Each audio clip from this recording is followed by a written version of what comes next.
बिस्मिल्लाहिर्रहमानिर्रहीम। अस्सलाम वालेकुम डियर स्टूडेंट्स। लेक्चर नंबर 17 आज हम स्टार्ट कर रहे हैं और चैप्टर हमारा इलेक्ट्रोस्टैटिक्स है और उसमें आज का जो टॉपिक है, आज का जो लॉन्ग क्वेश्चन है जो हम डिस्कस करेंगे वो है flux through close surfaces and which leads to Gauss's law. ठीक है, जैसे हमने ऑलरेडी डिस्कस किया था स्टूडेंट्स के ये बहुत इंपॉर्टेंट लॉन्ग क्वेश्चन है आपका, आपके बोर्ड पॉइंट ऑफ व्यू से भी, आपके कंसेप्ट पॉइंट ऑफ व्यू से भी, आपके entry test point of view से भी और फिजिक्स एज अ सब्जेक्ट में भी, इलेक्ट्रोस्टैटिक्स और इलेक्ट्रोडायनामिक्स में इस लॉन्ग क्वेश्चन की, इस गॉस लॉ की बहुत ज्यादा अहमियत है। ठीक है, तो स्टार्ट लेते हैं और इस लॉन्ग क्वेश्चन में स्टूडेंट्स हम जो टॉपिक डिस्कस करने की कोशिश करेंगे वो हम सबसे पहले डिस्कस करेंगे कि what is the difference between open surface and close surface. फिर हम ओपन सरफेस पे तो ऑलरेडी हमने जो है पिछले लेक्चर्स बना लिए हैं, उस पे हमने फ्लक्स को फॉर्मुलेट कर दिया है और वो सारी बातें जो है आप पिछले लेक्चर में देख सकते हैं। यहाँ पे हम flux through a close surface consider करेंगे और हम जो शेप कंसिडर करेंगे वो हम डिराइवेशन के लिए स्फेयर का शेप कंसिडर करेंगे, क्योंकि वो शेप कैलकुलेट करने में हमारे लिए इजीएस्ट शेप है। तो हम स्फेयर का शेप कंसिडर करेंगे और फिर गॉस लॉ में हम शेप्स को जनरलाइज भी कर देंगे। यहां पर जो है क्लोज सरफेस के थ्रू हम साइन कन्वेंशंस की भी बात कर लेंगे कि कब हमने फ्लक्स को पॉजिटिव लेना है और कब हमने फ्लक्स को नेगेटिव लेना है।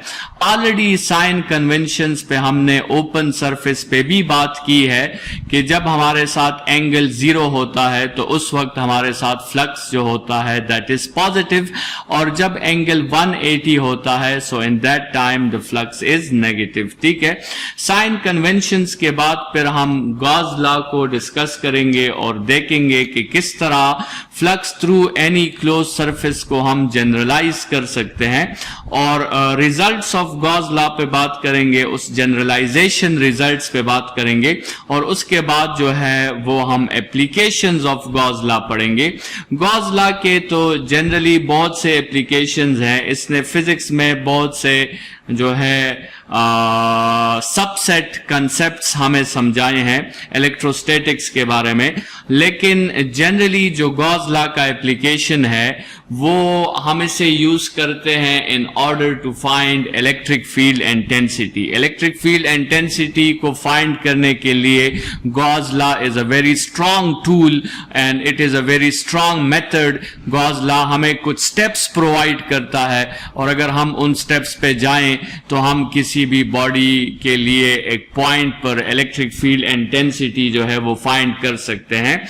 लेकिन यहां पर हम जो है 3 एप्लीकेशन जो है वो डिस्कस करेंगे गॉस लॉ की। गॉस लॉ हमें किसी कंडक्टर पर सबसे पहले तो लोकेशन ऑफ चार्ज के बारे में बताता है।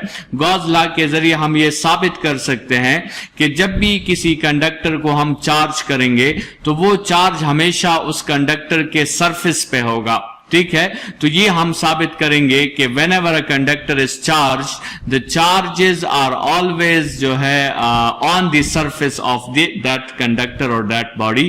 फिर हम electric field intensity find करेंगे due to infinite sheet of charge और लास्ट में हम electric field intensity find करेंगे due to oppositely charge parallel plates. तो स्टूडेंट्स फॉर्मली इस लॉन्ग क्वेश्चन का आगाज करते हैं और सबसे पहले जो है हम बात कर लेते हैं कि what are open surfaces and closed surfaces.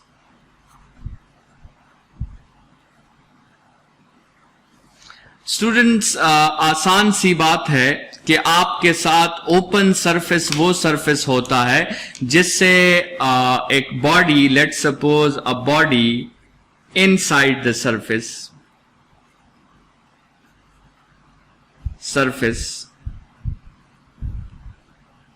Can go outside.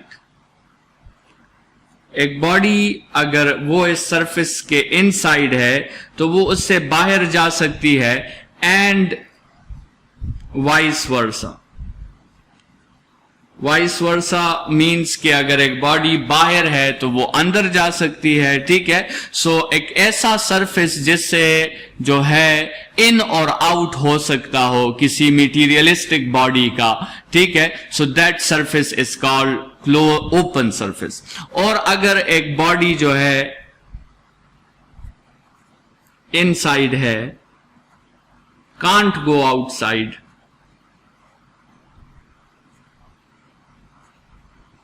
And vice versa,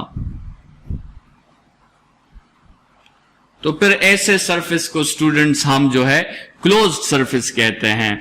आपको मुख्तलिफ एग्जाम्पल जो हैं वो यहाँ पे दिखाई दे रहे हैं ओपन सरफेसेस और क्लोज सरफेसेस की, ये आप ऑब्जर्व कर सकते हैं। एक इजी कंसेप्ट है, इसमें कोई और जो है एक्सप्लेनेशन की जरूरत नहीं है। एक ऐसी बॉडी जो एक ऐसा सरफेस जिससे बॉडी का इन और आउट हो सकता है, that is called open surface. और एक ऐसा सरफेस जिससे बॉडी का इन और आउट नहीं हो सकता, that is called close surface. इसी एनालॉगी को यूज करते हुए हमने सिस्टम्स की भी टाइप्स निकाली थी। अगर आपको याद हो, हमने सिस्टम की टाइप्स निकाली थी। Some systems are called open systems and some systems are called closed systems, ठीक है। सो जो हमने सिस्टम की 5 टाइप्स निकाली थी, उसमें से 2 टाइप्स हमारे साथ ओपन सिस्टम और क्लोज सिस्टम। ओपन सिस्टम हमने उस सिस्टम को कहा था जिसमें मास जो है वो एक्सचेंज कर सकता है, मतलब आपके साथ बॉडी इन और आउट जा सकती है, लेकिन आपके साथ जो क्लोज सिस्टम है उसमें आपके साथ मास जो है वो एक्सचेंज नहीं कर सकता, ठीक है। मतलब लेट सपोज जो है हमारे साथ एक रूम है और उस रूम का दरवाजा ओपन है और वो रूम जो है उसमें इन और आउट हो सकती है, so that is an example of open system. लेकिन अगर हमारे साथ एक एयर टाइट बैलून है और उस बैलून से अंदर और बाहर जाने का रास्ता नहीं है, so that is called close system. तो इसी तरह ओपन सरफेस भी होता है और क्लोज सरफेस भी होता है, ठीक है। आपके साथ ओपन सरफेस वो सरफेस है जिससे बॉडी इन और आउट जा सकती है, और आपके साथ क्लोज सरफेस एक ऐसा सरफेस है जिससे बॉडी इन और आउट नहीं जा सकती। स्टूडेंट्स, ओपन सरफेस जो होगा ये 2D भी हो सकता है और ओपन सरफेस आपके साथ 3D भी हो सकता है, ठीक है। ओपन सरफेस 2D भी हो सकते हैं और 3D भी हो सकते हैं। लेट्स सपोज अगर हम एक जो है रेक्टेंगल कंसिडर कर लें, तो rectangle is a 2D open surface. लेकिन अगर हम जो है एक ऐसा लेट्स सपोज हम एक कॉटन कंसिडर कर लें, एक बॉक्स कंसिडर कर लें इस शेप का, जिसका टॉप जो है वो आपके साथ ओपन है, ये इसका टॉप जो है दैट इज ओपन, ठीक है। या आप एक कप कंसिडर कर लें, एक बाल्टी कंसिडर कर लें, so that open surface is a 3D surface, ठीक है, क्योंकि उससे इन और आउट का रास्ता मौजूद है और उसकी लेंथ, विड्थ, हाइट तीनों है, so that is a 3D surface. लेकिन अगर आपके साथ जो है क्लोज सरफेस है, तो close surface are always 3D surfaces. उसमें स्टूडेंट्स आप जो पहली एग्जांपल ले सकते हैं वो स्फीयर की है। आपके साथ एक क्यूब हो सकता है जिसका हर साइड क्लोज्ड हो, आपके साथ क्यूबॉइड हो सकती है जिसका हर साइड क्लोज्ड हो, आपके साथ जो है वो प्रिज्म हो सकती है जिसका हर साइड क्लोज्ड हो, आपके साथ साइलेंडर हो सकता है जिसका हर साइड क्लोज्ड हो। तो ये आपके साथ ओपन सरफेस और क्लोज सरफेस पे हमारी जो डिस्कशन थी उसको हम यहां पे क्लोज कर देते हैं, ठीक है। ओपन सरफेस और क्लोज सरफेस को हम डिटेल से समझ चुके हैं। नेक्स्ट जो हमारा इसके बाद टॉपिक है that is flux through a closed surface.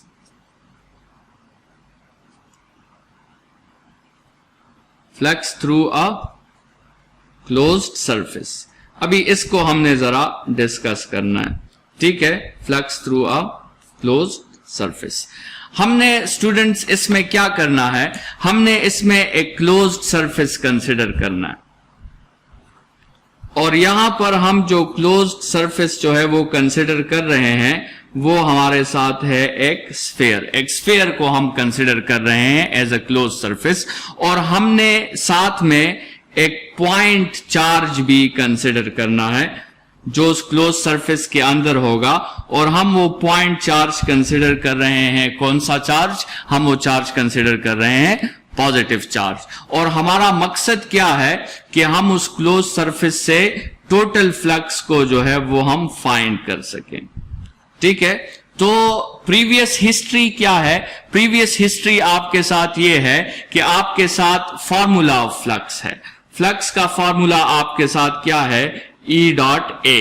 ठीक है, या फॉर्मूला ऑफ फ्लक्स आपके साथ है EA cos ऑफ थीटा। ठीक है, तो उस जो हमने प्लेन सरफेसेस पे फ्लक्स पढ़ा था उसके जो फॉर्मूलाज हैं उसको यहां पर इन्वॉल्व करेंगे, और हमने क्लोज सरफेस अपने लिए कंसिडर कर लिया है एक स्फीयर, और साथ में हमने एक पॉइंट चार्ज भी उसके अंदर ले लिया है, that is positive point charge. ठीक है, और मकसद हमारा ये है कि टोटल फ्लक्स फाइंड किया जाए इसी पूरे क्लोज सरफेस के ऊपर, और साथ में जो है हमारे साथ प्री रेक्विजिट्स जो हैं, जो हमारे साथ मटेरियल्स पड़े हैं जिसको हम यूज कर सकते हैं, वो हमारा पिछला टॉपिक है, और वो फ्लक्स का फॉर्मूला है जिसको यहां पर हम यूज करेंगे, जिससे हम रिजल्ट्स निकालेंगे, and that is the dot product of electric field intensity and area vector, and dot product is expanded as EA cos of theta.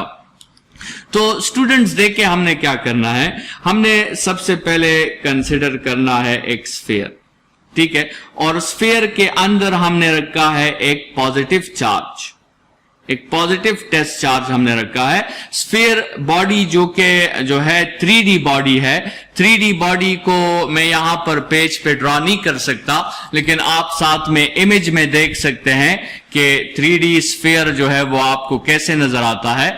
3D sphere बिल्कुल आपको एक फुटबॉल की शक्ल में नजर आता है या एक बैलून की शक्ल में नजर आता है, और जिसके बिल्कुल मिड पे, जिसके बिल्कुल जो है जो उसका ज्योमेट्रिकल सेंटर है, जो उसका बिल्कुल मिड है, उस मिड पे हमने स्टूडेंट्स एक चार्ज को प्लेस किया हुआ है। मतलब आप इस तरह समझें कि आपके साथ एक हॉलो स्फीयर है, उस हॉलो स्फीयर को दरमियान से काट कर हमने उसके मिड में बिल्कुल एक चार्ज प्लेस कर दिया है, और उस स्फीयर को फिर हमने दोबारा जो है वो बंद कर दिया है। ठीक है, सो उस चार्ज जो है वो बिल्कुल उसके मिड पे प्लेस हुआ है, और आपके साथ जो है एक स्फीयर है जिस पे हम इलेक्ट्रिक फील्ड इंटेंसिटी जो है वो अप्लाई होगी, और उसके हेल्प से हम उस पे इलेक्ट्रिक फ्लक्स जो है वो फाइंड करना चाहते हैं। तो स्टूडेंट्स, जैसे हमने प्रीवियस लेक्चर्स में डिस्कस किया कि पॉजिटिव चार्जेस जो होते हैं वो आउटवर्ड फील्ड बनाते हैं, तो ये पॉजिटिव चार्जेस आपके साथ जो है वो क्या बना रहे हैं? आउटवर्ड फील्ड बना रहे हैं। तो अगर आप इस क्वेश्चन को देखें तो स्टूडेंट्स आपके साथ इलेक्ट्रिक फील्ड भी मौजूद है, इलेक्ट्रिक फील्ड भी मौजूद है चार्ज की वजह से, और आपके साथ स्फीयर का एरिया भी है। तो अगर हम इन दोनों क्वांटिटीज का डॉट प्रोडक्ट ले सके तो फिर हम इस पूरे सरफेस के थ्रू जो है वो फ्लक्स फाइंड कर सकते हैं। ठीक है, क्योंकि इलेक्ट्रिक फील्ड इंटेंसिटी भी है हमारे साथ। क्यों इलेक्ट्रिक फील्ड इंटेंसिटी है? क्योंकि इस स्फीयर के अंदर एक चार्ज बॉडी मौजूद है, और हमारे साथ सरफेस एरिया भी मौजूद है, क्योंकि स्फीयर का अपना कुछ एरिया भी होगा। तो हम जो है अपने प्रीवियस नॉलेज को यूज करते हुए आसानी से इसका फ्लक्स जो है वो फाइंड आउट कर सकते हैं। लेकिन स्टूडेंट्स एक मसला है, एक मसला ये है कि यहां पे जो सरफेस है, जो एरिया वेक्टर यहां पे है, ये फ्लैट नहीं है, बल्कि ये कर्व्ड सरफेस एरिया है। स्टूडेंट्स, हमने पिछले लेक्चर्स में भी डिटेल में डिस्कस किया है कि जब आपके साथ फ्लैट सरफेस एरिया होता है तो फ्लैट सरफेस एरिया का तो आपके साथ एक ही डायरेक्शन होती है अगर हम एरिया वेक्टर की बात करें। लेकिन जब आपके साथ फ्लैट सरफेस एरिया नहीं होता, कर्व सरफेस एरिया होता है, जैसे यहां स्फीयर के केस में आप देख सकते हैं कि कर्व सरफेस एरिया है, तो उस केस में स्टूडेंट्स फिर हमने एक मेथड पढ़ा था, और वो मेथड ये था कि हम जो है अपने पूरे सरफेस एरिया को जो है स्मॉल स्मॉल पीसेस में डिवाइड कर देंगे, और इतने स्मॉल पीसेस हम डिवाइड करेंगे कि उस फ्लैट एरिया का, उस कर्व्ड एरिया का जो स्मॉल पीस है वो तकरीबन फ्लैट हो जाए या तकरीबन हमें वो फ्लैट नजर आए। मतलब हम उसको इतने हिस्सों में डिवाइड करेंगे कि आपके साथ हर हिस्सा जो है वो नेग्लिजिबली, उसमें वो कर्वनेस जो है वो नेग्लिजिबली स्मॉल हो जाए और आपके साथ हर हिस्सा फ्लैट हो जाए। इस पे ऑलरेडी हमने डिस्कशन की थी और इसके इमेजेस भी आपने देखे थे, वो यहां पे आप दोबारा देख सकते हैं कि जब भी एरिया फ्लैट नहीं होता तो फिर मेथड ये है फिजिक्स का कि आप उस एरिया को, उस टोटल एरिया को स्मॉल स्मॉल पीसेस में डिवाइड करते हैं और हर पीस को आप डिफरेंशियल एरिया कहते हैं या चेंज इन एरिया कहते हैं और हर पीस की अपनी डायरेक्शन होती है। इसको आप इमेजेस में चेक कर सकते हैं। नेक्स्ट पेज की तरफ बढ़ते हैं और अपने टॉपिक को आगे बढ़ाते हैं। यहां पे स्टूडेंट्स मैं दोबारा आपके लिए वो स्फीयर ड्रॉ करता हूं और हमने स्टूडेंट्स देखे हमने क्या कहा कि हमने इस पूरे स्फीयर को स्मॉल स्मॉल रेक्टेंगल्स में कन्वर्ट करना है। इस तरह हम इसको जो है, लेट्स सपोज ये स्फीयर है एक और हम चाहते हैं कि हम इसको जो है वो स्मॉल स्मॉल रेक्टेंगल्स में इस तरह कन्वर्ट कर दें। ठीक है, ये हम स्मॉल स्मॉल रेक्टेंगल्स में इस तरह कन्वर्ट कर दें और फिर हर रेक्टेंगल का स्टूडेंट्स आपके साथ एक अपना एरिया वेक्टर जो है वो बनेगा, जिस तरह आप इस इमेज में भी देख सकते हैं। हर रेक्टेंगल का अपना एक एरिया वेक्टर जो है वो बनेगा। तो जब भी आपके साथ स्टूडेंट्स जो है वो फ्लैट सरफेस नहीं होता, आपके साथ कर्व सरफेस होता है, तो कर्व सरफेस में आप मेथड जान लें। कर्व सरफेस में आपने फिर यही मेथड अप्लाई करना है और ये मेथड क्या है? ये मेथड ये है कि आपने जो है उस टोटल कर्व एरिया को इतने स्मॉल पीसेस में कन्वर्ट करना है जितने पीसेस जो हैं वो आपके साथ एक्यूरेसी को रिक्वायर करते हैं और जितने पीसेस बनाना आपके जो है क्वेश्चन के, आपके प्रॉब्लम की कंडीशंस होती हैं और जितनी एक्यूरेसी आप चाहते हैं उसको उतनी पीसेस में आप डिवाइड कर दोगे। ठीक है, एरर तो आपके साथ आएगा लेकिन वो एरर नेग्लिजिबली स्मॉल होगा, उस प्रॉब्लम से रिलेटेड जो है वो एरर बर्दाश्त के काबिल होगा। तो स्टूडेंट्स आपके साथ हर एक यूनिट एरिया वेक्टर बन गया है और साथ में दरमियान में जो है वो चार्ज भी पड़ा हुआ है, तो उस चार्ज की अपनी इंटेंसिटी भी होगी हर एरिया वेक्टर के ऊपर, उस चार्ज की अपनी कुछ इलेक्ट्रिक फील्ड लाइंस भी होंगी। तो हमने अभी क्या करना है, जब हमने जो है असल में अगर अभी हम इसको डिसमेंटल करें तो आप पहली बात यह ऑब्जर्व कर लें कि the area of a sphere is not flat, वो एरिया फ्लैट नहीं है। तो हमने क्या किया, हमने इस टोटल एरिया को स्टूडेंट्स डिवाइड कर दिया A1 plus A2 plus A3 plus A4 up to AN। ठीक है, हमने इसको n हिस्सों में डिवाइड कर दिया है और ये आपके साथ उसका एक हिस्सा है। ठीक है, ये आपके साथ उसका एक हिस्सा है। ठीक है, हमने टोटल सरफेस एरिया को जो कि कर्व था, हमने उसको स्मॉल स्मॉल पीसेस में डिवाइड कर दिया है। ठीक है, और हम तो यहां पर इलेक्ट्रिक फ्लक्स में तो हम एरिया एज अ स्केलर की बात नहीं करते, एरिया एज अ वेक्टर की बात करते हैं, तो हमने एरो हेड्स भी साथ में लगा दिए। अभी सिंप्लिसिटी के लिए स्टूडेंट्स ये जितने भी एरियाज हैं, जो एरिया वेक्टर्स हैं, इन सब का मैग्नीट्यूड हमने सेम रखा है। मतलब हर एक स्मॉल डिफरेंशियल रेक्टेंगल या स्क्वायर एरिया का जो मैग्नीट्यूड है वो सबका सेम है, एरिया जो है वो सबकी आपके साथ सेम है। And that area is let's suppose represented by delta A. हर एक का एरिया जो है वो डेल्टा ए की इक्वल है, या इसको आप DA भी लिख सकते हैं, जो हमने कहा था चेंज इन एरिया इसे हम कहेंगे या इसे हम डिफरेंशियल एरिया कहेंगे। लेकिन स्टूडेंट्स आप क्लियरली ऑब्जर्व कर सकते हैं कि डायरेक्शंस जो हैं वो सबकी आपके साथ डिफरेंट होगी। ठीक है, जो n यूनिट वेक्टर्स हैं सबके वो सेम नहीं होंगे, वो आपके साथ डिफरेंट होंगे। तो अभी स्टूडेंट्स हमने करना क्या है, हमने करना ये है कि हम टोटल फ्लक्स को भी स्टेप्स में फाइंड करेंगे। जैसे हमने एरिया को डिवाइड कर दिया है तो हम हर एक एरिया पर अलग तरीके से फ्लक्स फाइंड करेंगे, और जब हम हर एक एरिया पर अलग तरीके से फ्लक्स फाइंड करेंगे तो उस वक्त हम हर एरिया को फ्लैट कंसिडर करेंगे और हम अपना प्रीवियस फॉर्मूला यूज करेंगे जो हमने फ्लैट सरफेस के लिए डिराइव किया है। तो इसलिए जो है हमने इस एरिया को फ्लैट सरफेसेस में कन्वर्ट कर दिया था।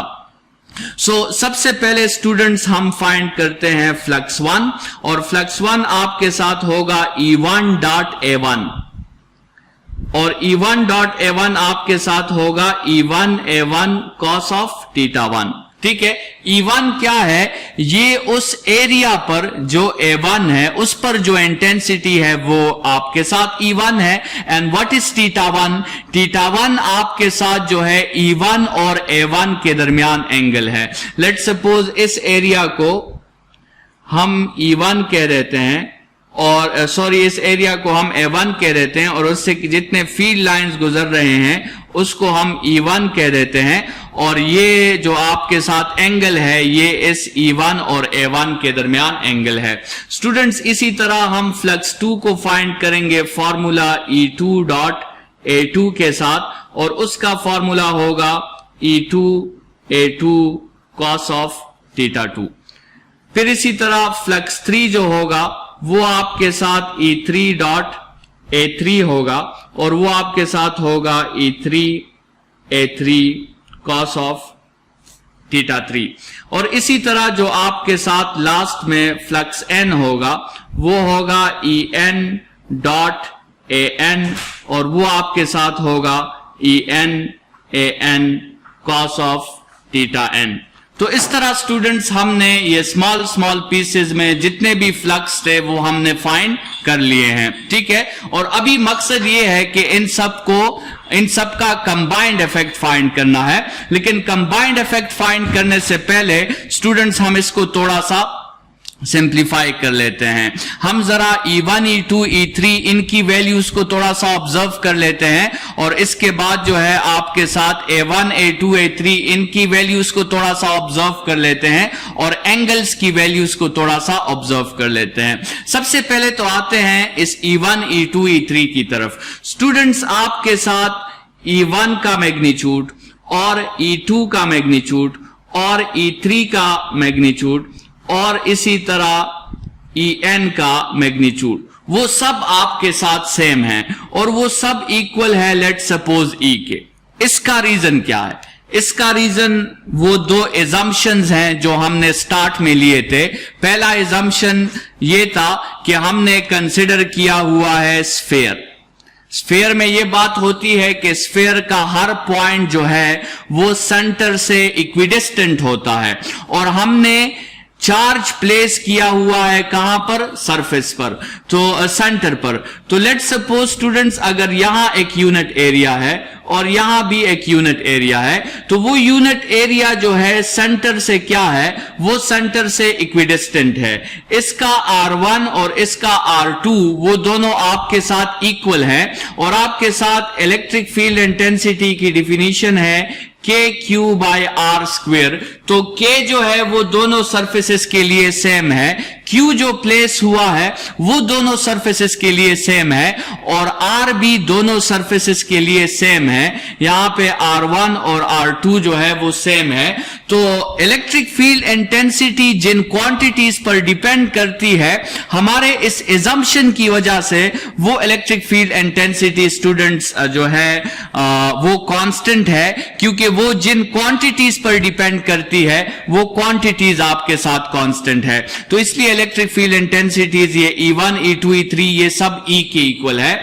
इसी तरह स्टूडेंट्स आपके साथ एरिया 1 का मैग्नीट्यूड और एरिया 2 का मैग्नीट्यूड और एरिया 3 का मैग्नीट्यूड और एरिया n का मैग्नीट्यूड, वो भी आपके साथ सब इक्वल हैं और वो इक्वल है लेट सपोज डेल्टा ए के, या वो इक्वल है डी ए के।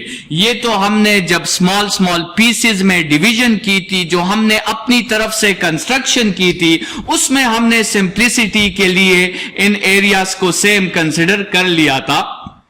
तो ये बात हो गई। और साथ में स्टूडेंट्स थीटा 1 जो है वो थीटा 2 के इक्वल है, वो थीटा 3 के इक्वल है, और वो थीटा n, और ये सारे एंगल्स इक्वल है 0 डिग्रीज के। स्टूडेंट्स इस पॉइंट को भी जरा समझ लें। ये हमने जो शेप कंसिडर किया है स्फीयर का, और स्फीयर में आपके साथ जो लाइंस होते हैं वो लाइंस आपके साथ रेडियली आउटवर्ड होते हैं, और रेडियली आउटवर्ड होने की वजह से आपके साथ ये हमेशा एरिया वेक्टर को पैरेलल बन जाते हैं। इस कंसेप्ट को जरा आप समझने की कोशिश करें। हमने दोबारा ये स्फीयर ले लिया और बिल्कुल इसके दरमियान में टेस्ट चार्ज पड़ा हुआ है। लेट्स सपोज हमने यहां पे एक यूनिट एरिया कंसिडर कर लिया है, और यहां पर भी हमने एक यूनिट एरिया कंसिडर कर लिया है, और यहां पर भी हमने एक यूनिट एरिया कंसिडर कर लिया है।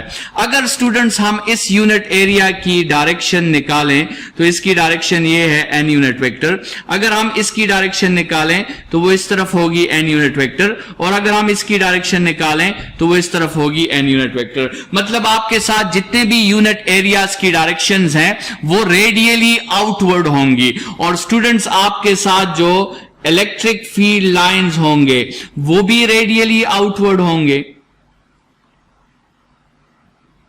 तो इसका मतलब यह है कि जिस भी स्मॉल डिफरेंशियल एरिया पर, चाहे आप इस एरिया की बात करें, इस एरिया की बात करें या इस एरिया की बात करें, जितने भी आपके साथ डिफरेंशियल एरियाज हैं उसमें एरिया वेक्टर और इलेक्ट्रिक फील्ड इंटेंसिटी के दरमियान एंगल जो है वो आपके साथ 0 होता है, और कॉस ऑफ 0 हमारे साथ 1 के इक्वल होता है। तो स्टूडेंट्स अगर ये सारी चीजें हम जो है यहां पे पुट कर दें तो आपके साथ जो है यहां से आएगा E डेल्टा ए, यहां से भी आएगा E डेल्टा ए, यहां से भी आएगा आपके साथ E डेल्टा ए, और यहां से भी आपके साथ आएगा E डेल्टा ए। ठीक है। अभी स्टूडेंट्स हमने इन सब फ्लक्स को प्लस करना है, और फ्लक्स आपके साथ चूंकि स्केलर क्वांटिटी है तो आप इसको डायरेक्टली प्लस कर सकते हैं। अगर ये वेक्टर क्वांटिटी होती तो फिर हम वेक्टर एडिशन के थ्रू इसे प्लस करते, लेकिन फिलहाल it is a scalar quantity, तो प्रिंसिपल ऑफ सुपरपोजिशन अप्लाई करते हुए हम लिख सकते हैं कि the total flux is equal to flux 1 plus flux 2 plus flux 3 up to flux n, और ये आपके साथ हो जाएगा E delta A plus E delta A plus E delta A, और इसी तरह हम जाते जाएंगे अप टू E डेल्टा ए तक। ठीक है। और ये n टाइम्स आपस में एडिशन हुई है, मतलब आप इसको इस तरह लिखते हैं summation n is equal to 1 up to n E delta A. ठीक है। तो ये इसको शॉर्ट में लिखने का तरीका है। स्टूडेंट्स आप E को कॉमन कर सकते हैं, summation n is equal to 1 up to n delta A. ठीक है। तो इसका मतलब ये हुआ कि n is equal to 1 to n is equal to n तक हमने इन सब डिफरेंशियल एरियाज को आपस में प्लस करना है। और स्टूडेंट्स अगर हम इन सब डिफरेंशियल एरियाज को आपस में प्लस कर दें तो हमारे साथ वापस उसी स्फीयर का एरिया जो है वो आ जाता है। तो इसमें इसको अगर हम इक्वेशन 1 कह दें और E की जगह हम इसमें पुट कर दें 1 divided by 4 pi epsilon naught Q divided by R square. अगर हम कंसिडर करें कि ये एक्सपेरिमेंट हम फिलहाल वैक्यूम में कर रहे हैं और उसमें जो है परमिटिविटी की वैल्यू जो है वो हम एप्सिलॉन नॉट पुट करेंगे, और साथ में summation of n is equal to 1 up to n delta a की जगह हम स्फीयर के एरिया का फॉर्मूला पुट कर दें, that is 4 pi R square. तो इन वैल्यूज को पुट करने के साथ हमारे साथ जो टोटल फ्लक्स आएगा वो होगा 1 divided by 4 pi epsilon naught Q divided by R square into 4 pi R square. Students अगर इसी फॉर्मूला को हम थोड़ा सा अभी सिंप्लीफाई कर लें तो 4 पाई के साथ कैंसिल, आर स्क्वायर के साथ कैंसिल, और आपके साथ total flux through a closed surface वो आपके साथ आ जाएगा Q divided by R square. ये स्टूडेंट्स आपके साथ फॉर्मूला है जो total flux through a close surface है। और इसमें एक बात आपने जहन में रखनी है जो हमें आगे फिर गॉस लॉ में हेल्प करेगी कि इसमें जो चार्ज हमने लिया है that charge is that charge which is enclosed in that surface. मतलब वो चार्ज उस सरफेस के अंदर है और बाहर नहीं आ सकता। तो उस चार्ज की बात हो रही है जो चार्ज आपके साथ उस सरफेस में इनक्लोज्ड है। तो स्टूडेंट्स अगर इस लेक्चर की लॉन्ग क्वेश्चन की बात करें तो फिलहाल हमने जो है इसके 2 टॉपिक्स जो हैं वो कवर कर लिए हैं। आपके साथ ओपन सरफेस और क्लोज सरफेस को हमने डिस्कस किया और हमने flux through a close surface के लिए फॉर्मूला जो है वो डिराइव कर लिया है। नेक्स्ट लेक्चर में आगे बढ़ेंगे। इस लेक्चर के लिए इतना ही। अपना बहुत ख्याल रखिएगा। Thank you students.